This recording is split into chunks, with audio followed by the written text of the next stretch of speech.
Ay, shoutout kay Tito Elmar Miranda.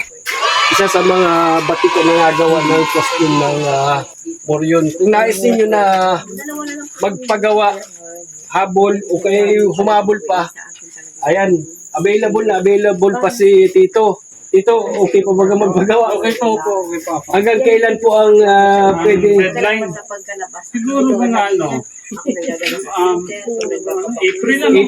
April ang ating Holy Week. O March. Ayan mga kalagalag, nadinig niyo si Tito Elmar. Maraming nakalinya eh. Hanggang March ha, pwede pang magpagawa. Ayan, nagawa siya ng ganito oh. Medyo ginabi na lang kami at ano, ito yung sa armband, yun, dito yan, oh, dito. Tapos, available din sa kanya itong mga armor. Ayan, ito yung mga nalagay dito, oh, mga kalagalag. Yan. So, tapos inalagyan ito ng leather para lalong umastig ang forma ng isang moryon.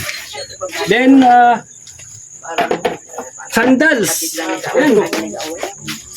At saka ito, sayal. Ito. Di ba? O, tingnan mo ano nang gugol. Talaga naman. And, ito mga kalagalag, oh. Ito yung mga yari ni Tito Elmar. Oh.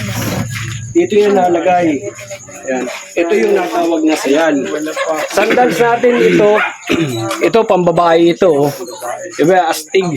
Ang lupit. Isa sa mga matagal na rin nagagawa si Tito Elmar. Tito, anong street ito? Del Carmen to Del Carmen sa Del Carmen Street, Mugpog. Ayun, poblasyon. Ayun mga sa kalagalag. bilyaran, katabi ng bilyaran. O, katabi ng bilyaran. Madali lang ang puntahan nito mga kalagalag. Inabot lang kami ng gabi at alam mo na, busy-busy tayo pag umaga. Ayun. Moryon costume. Hanapin nyo dito si Tito Elmar. Busy at nagpapasukat pa. Ayan, yung aking pinsan ay nagpasukat kaya sinamahan na rin namin. At ako ay nagpa-repair din ng ating gagamitin. Ayan, shoutout sa mga kamista natin dyan. Shoutout sa mga kamoryo natin. At malapit na naman tayo. Malapit na naman tayong sumabak.